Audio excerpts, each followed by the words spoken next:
मेरे प्यारे बच्चों, सुप्रभात। इस आभासी दुनिया में आपका स्वागत है। आप सभी लोग इस कोरोना काल में इस प्रकार से पढ़ने के लिए विवश हैं। इसके लिए हम सभी जिम्मेवार हैं। हम सभी मनुष्यों ने अपने कुत्सित मानसिकता के कारण प्रकृति को यह कार्य करने के लिए विवश कर दिया है।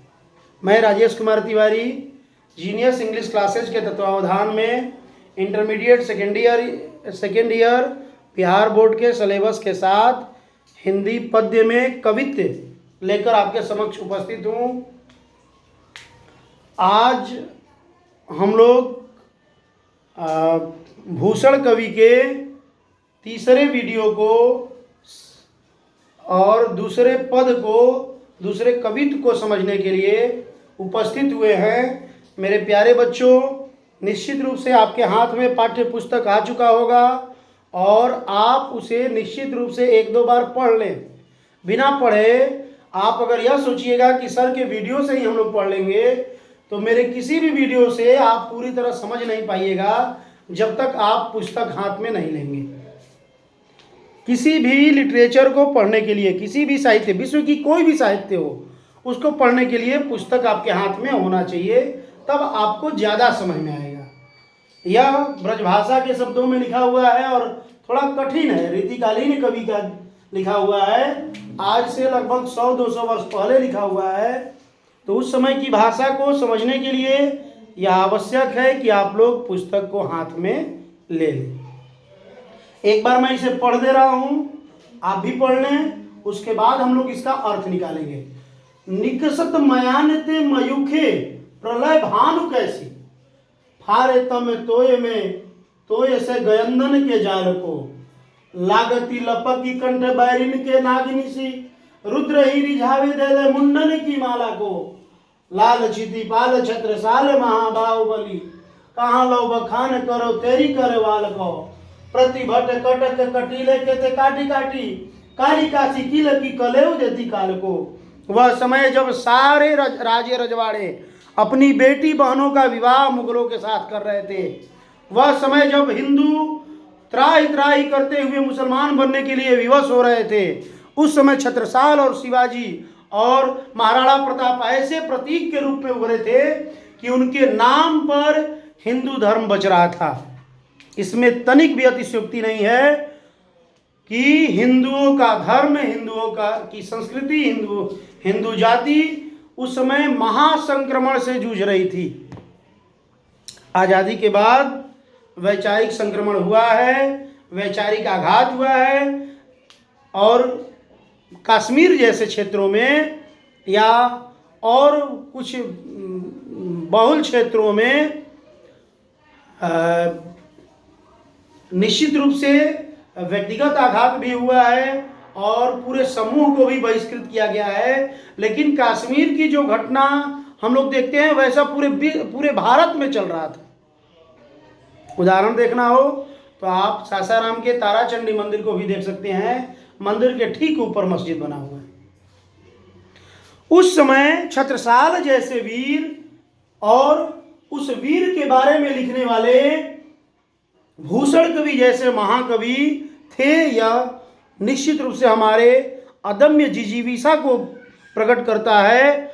हम लोग का अर्थ है वह प्राचीन जाति जो विश्व को नया ज्ञान दिया, नया विज्ञान दिया, उस जाति की यह जिजीविषा ही थी कि वह अपने सम्मान की रक्षा स्वयं करने के लिए पूरे जी जान से लगी हुई थी। निकसत मयानते मयूखे, मयूखे तलवार का जो मूठ होता है, जो पकड़ने वाला जगह होता है, उसे मयूर जैसा बनाया जाता है, शेर जैसा बनाया जाता है। अब समझिए, खतरनाक चीजों में भी डिजाइन डाली जाती है।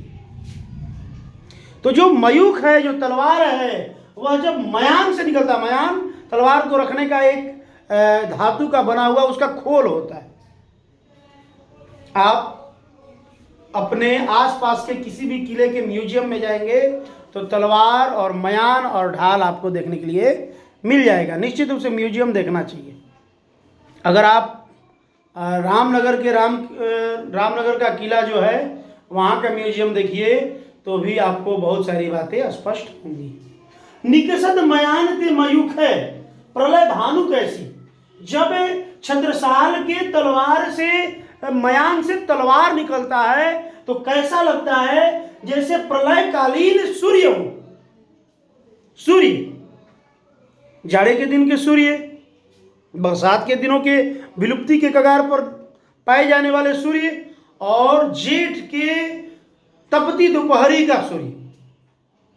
सूर्य की किरणें ऐसी लगती है जैसे लपलपाती हुई चली जा रही हैं, हवा कांपने लगता है सूर्य के वेग से। और प्रलय काल का सूर्य जब चारों तरफ अग्नि वर्षा कर रहा हो सूर्य, उस प्रकार के सूर्य के जैसा तलवार जब निकलता है छत्रसाल का तो ऐसा मानो, ऐसा प्रतीत होता है कि प्रलयकालीन सूर्य फारे तो में तोड़ में से गयंदन के जाल को, और जैसे अंधकार में बिजली चमकती है उसी प्रकार हाथियों के ऊपर पड़े हुए जाले को, लोहे के जाले को फाड़ देता है। आप अगर पटना के म्यूजियम में जाएं तो आप देखेंगे कि वीरों का वेशभूषा कैसा होता था। शिरस्त्राण होता था, माथे पर लोहे का एक मुकुट होता था जो नाक तक आता था। आप जो हेलमेट लगाते हो उस प्रकार का एक लोहे का हेलमेट हुआ करता था, और शरीर पर जाली होता था जिसे मेरे दिमाग में उसका नाम नहीं आ रहा है। यहाँ गयंदन के जालकों में उसी जाली की चर्चा की जा रही है। शरीर पर जंजीरों की जालियां होती थी। इस वीडियो के अंत तक अगर दिमाग में आ जा रहा है तो वो शब्द मैं बोल दूंगा। शिरस्त्राण माथे पर लगाया जाता था, कवच लगाया जाता था छाती पर, हाथों में बाहुबंद होते थे, और पूरे शरीर पर लोहे की जालियां हुआ करती थी। मनुष्यों के शरीर पर भी, हाथियों और घोड़ों के शरीर पर भी, ताकि जब कोई तलवार मारे तो उन जालियों से टकराकर वह तलवार निष्फल हो जाए। जो शिरस्त्राण पहनते थे उसमें से भी लोहे की जंजीरें लटकी होती थी जो गर्दन को बचाती थी। आप अगर पटना के म्यूजियम में जाएंगे तो निश्चित रूप से वह देखने को मिल जाएगा। बनारस में 3 म्यूजियम हैं, जिनमें BHU का एक म्यूजियम है, एक रामनगर का म्यूजियम है और एक सारनाथ का म्यूजियम है।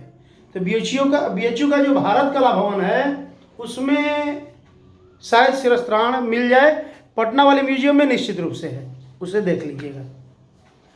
निकषद मयान ते मयूखे प्रलय भानु कैसी, फारे तम तोम से गयंदन के जाल को। जिस प्रकार से अंधेरे में बिजली चमकती है उस प्रकार से वह तलवार हाथियों के ऊपर पड़े हुए जाले को चीर देता है। किसका तलवार? छत्रसाल का तलवार। लागती लपकी कंठ बैरिन के नागिन सी, रुद्र ही रिझावे दे दे मुंडन की माला को। ऐसा लगता है जैसे नागिन लपक कर बैरियों के कंधे पर पड़ी हुई हो। नागिन माना जाता है, नाग अगर सामने आ जाए तो बड़े बड़े का ईमान कांप जाता है, एक भय पैदा हो जाता है। और वह नागिन अगर गले में लग जाए, लागती लपकी कंठ बैरिन के नागिन सी, वह जो तलवार है जिस प्रकार से नागिन कंठ पर लगती वैसे ही लपक कर बैरियों के कंठ से गर्दन को धड़ से अलग कर देती है। रुद्र ही रिझावे देते मुंडन की माला को।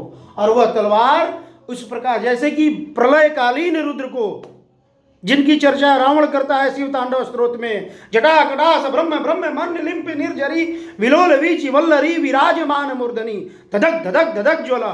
इस प्रकार की चर्चा जब रावण करता है, उन्हीं रुद्र की चर्चा करते हुए कवि कहते हैं रुद्र ही रिझावे देते मुंडन की माला को। जैसे प्रलयकालीन रुद्र को रिहाया जा रहा हो, क्या देकर? मस्तक देकर। लाल क्षितिपाल छत्रसाल महाबाहुबली, कहां लो बखान करो तेरी करवार को। हे क्षितिपाल राजा के पुत्र, लाल मतलब पुत्र, क्षितिपाल उनके पिता का नाम था। लाल क्षितिपाल छत्रसाल महाबाहुबली, हे महाबाहु, हे बलिष्ठ भुजाओं वाले राजा छत्रपाल, आपकी मैं बड़ाई कहां तक करूं। कहाँ लो बखान करो तेरी करवाल को, मैं आपके तलवार की बखान कहाँ तक करूं, मुझे यह समझ में नहीं आ रहा है। महाराज क्षितिपाल के महाबाहु पुत्र, महाबली पुत्र छत्रसाल जी, मैं आपकी बखान, आपकी तलवार की बखान कहाँ तक करूं, यह मुझे समझ में नहीं आता है। रौद्र रस की यहाँ पे कल्पना की गई है ऊपर की पंक्तियों में। लागती लपक के कंठ पैर इनकी नागिन सी, रुद्र ही रिझावे देते मुंडन की माला को। सामने एकदम रौद्र रस स्पष्ट प्रतीत हो रहा है। लाल क्षितिपाल छत्रसाल महाबाहुबली, कहाँ लो बखान करो तेरी करवाल को, प्रतिभट्ट कटक कटीले केते काटी काटी, कालिका सी किले की कलेव देती काल को।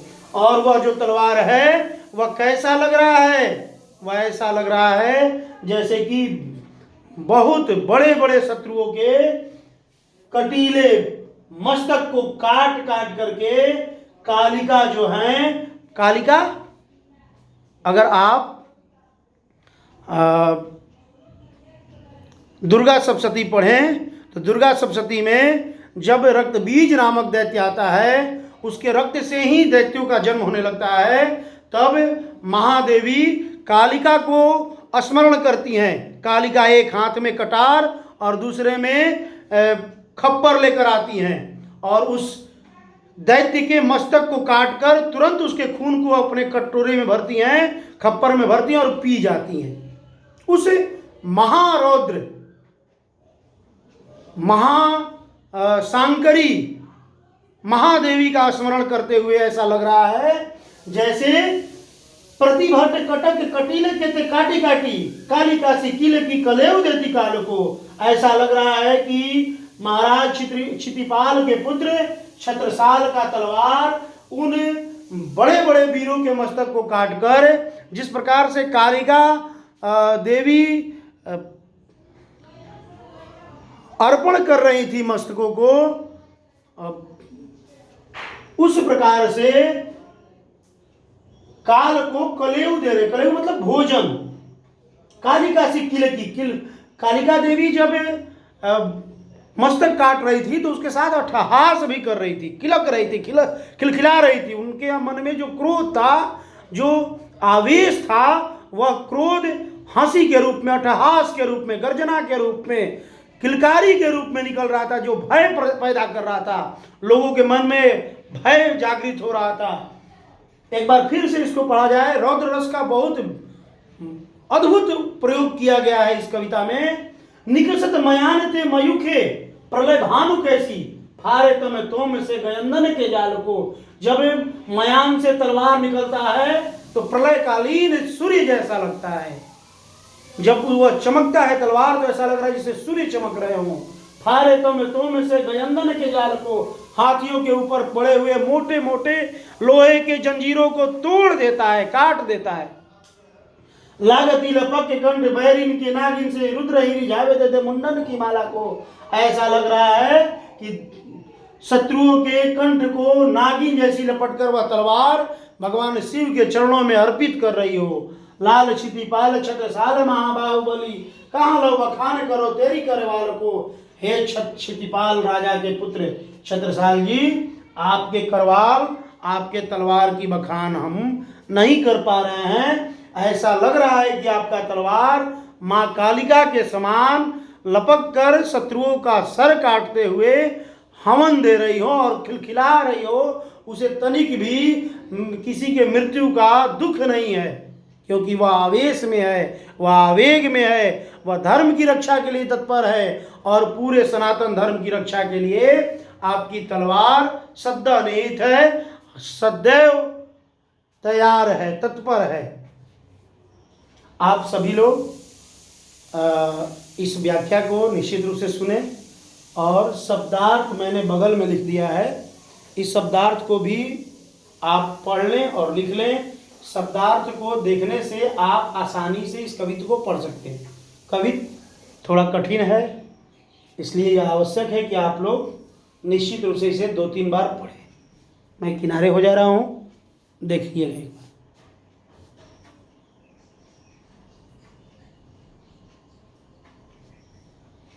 इस प्रकार से हम लोगों ने अब तक पद्य में पाठ 5 तक पढ़ लिया।